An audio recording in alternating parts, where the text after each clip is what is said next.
Assalomu alaykum aziz vatandoshlar, hurmatli yurtdoshlar. Bugun 16-iyul sanasiga Umra ziyoratini narxlari qancha bo'lyapti va necha xil paketimiz bor. Shaxsan hozirda Umra ziyoratini ota-onasini uchun ulug' ziyoratga, safarga jo'natadigan yurtdoshlarimiz, musofirda yurgan, O'zbekistonda niyat qilib yurgan yurtdoshlarimiz bo'lsa, mana shu videoni oxirigacha ko'ringlar.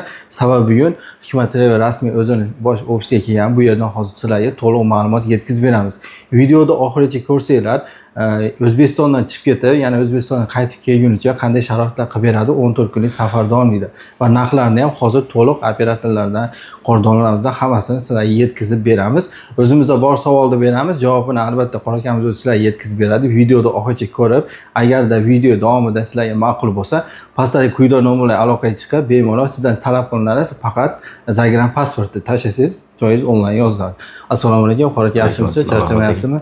Hop, bugungi kunda mana 16-bugun sana iyuldan boshlab reyslarimiz aynan hozirda qaysi kunga bor? Birinchi o'rinda va ikkinchi o'rinda narxlarimiz necha pul bo'lib qoldi?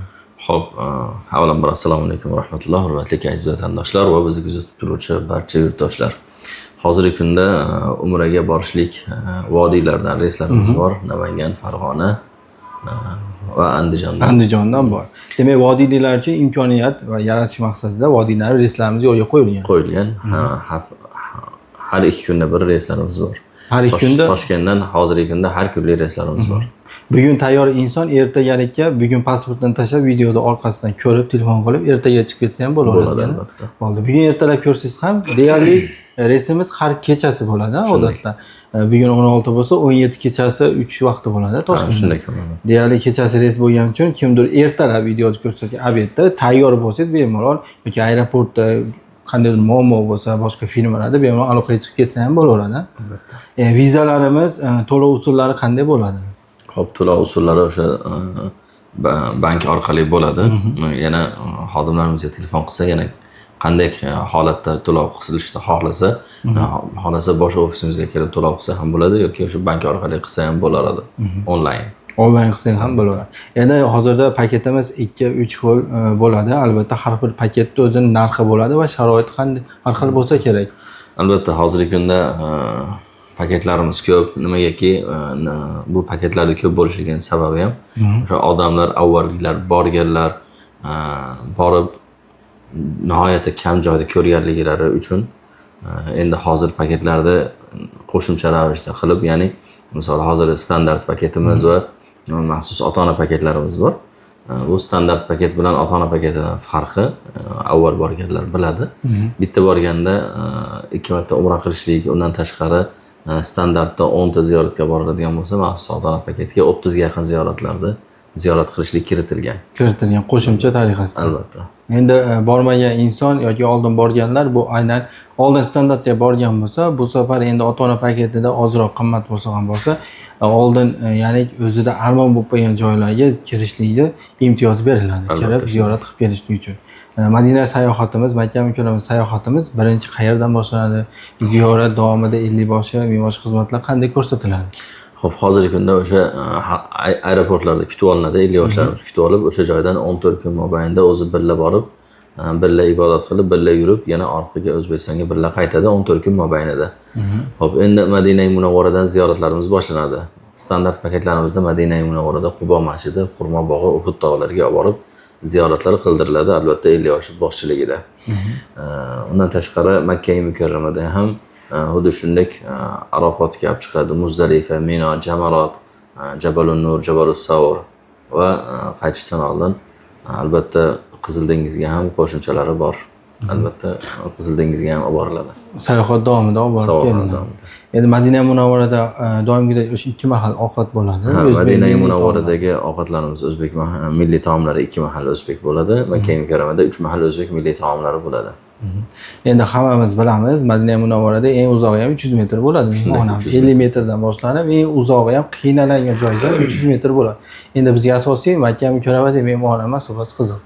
Makka mukarramada 2 ta garsistamiz bor, hozirgi kunda ishlab turgan. Birinchisi Samar Misk, ikkinchisi Darbunian. Ikkalalari ham yaxshi. Bittasi yaqinligi bilan yaxshi bo'lsa, bittasi jihozlari bilan, ya'ni 5 yulduzligi bilan zo'r. 5 yulduzligi albatta. sharoiti bilan go'zal bo'ladi. Albatta. Yosh katta insonlar albatta bu sharoiti nimaga kerak? Tibbiy xizmati sizni 24 soat ota-onangiz nazoratida bo'ladi. Albatta. O'zbek milliy taomlar beriladi, albatta yog'li, yog'siz ovqat berilganiga qaramasdan kimdir darinasi yoki tibbiy xizmatga muhtoj bo'lsa 24 soat xizmatda bo'ladi. Albatta shunday. 50 boshi O'zbekistonda ketyapti, pasportlarni birga yig'ishtirib, birga o'sha borishlikda, qayerdan ziyorat boshlashlikda hammasini aeroportda tushuntiriladi. Qo'llanmalar hozirgi kunda berilyapti aeroportda o'zida. Yo'q, hozirgi kunda qo'llanma berilmayapti. O'sha 50 yoshimiz o'zi borligi uchun 50 yoshni hammani to'plab, yig'ishtirib, o'sha bir chekkadan tushuntirib, o'sha borgan joydagi joylarda va nimalar qilish kerak hammasini o'zi bir chekkadan aytib beryapti. U savolni berganim maqsadi birinchi marta borgan inson bilan ikkinchi marta borgan insonning farqi bo'ladi. Shuning uchun birinchi marta borgan inson qiynalmaydimi degan maqsadda so'radim. Albatta ota-onasini jo'natayotgan inson Yevropada turib ham jo'natsa bo'laveradi. Albatta bo'ladi. Ota-ona paketi yoki standart paketda pasporti kerak yoki qanday hujjatlar kerak Yevropada turib ota-onasini jo'natsa. Xo'p, bizga o'sha chetga chiqadigan zagran pasportini tashlab bersa, xodimlarimiz qolgan ishlarda hammalarini o'zlari dokumentlarini tayyorlab, o'sha bitta kelishilgan kunga xudo xolasa hujjatlarni tayyor qilib qo'yiladi. Albatta ota-onangiz chiroyli, litsenziyasiga ega, o'zini diniy qo'mita tomonidan berilgan 50 bosh, 1000 bosh xizmat ko'rsatadigan insonlarga xotirjam bo'lishi sababida uyingizda bemalol telefon orqali Telegram gruppalar bor, kuzatib o'tirasiz va ibodati, sayohat, ziyoratida kamchilik bo'lmaydi. Sababi ilmiy, diniy tomoni va albatta chiroyli holatda ibodatini mustahkam qilib keladi. Albatta ota-onangiz bu ota-ona paketi yoki standartda borib kelgan inson hozirgacha mana shu oyda yana qaytadan qarindosh urug'i yoki yaqinlari boryapti. Albatta. Albatta ota-onangiz jo'natsangiz yoki qachondir yana borish istagida bo'lsa, albatta biz bilan borgingiz keladi. Bir marta bo'lsa ham. Borgan insonlarga video davomida qanday tavsiya qilasiz? Yaqinda niyat qilib turgan insonlarga. Xo'p, yaqinda borishlikni niyat qilgan insonlarga tez kunlarda ota-onalar bilan birgalikda qayta yana borishlikni so'rab qolamiz. Albatta do'stlar, pastda o'zlarining operatorlar 24 soat javob beradi. Mana shu quyidagi nomerlarga telefon qilib, Telegram, WhatsApp bor. Sizdan talab qilingan narsa zagran pasport tashlab beradi, joyingiz yoziladi, bron bo'ladi. Salomat bo'linglar, kelgusi videoda kerakli va yangi ma'lumotlar chiqarib boradi. Videoda o'tkazmasdan ko'ringlar doim.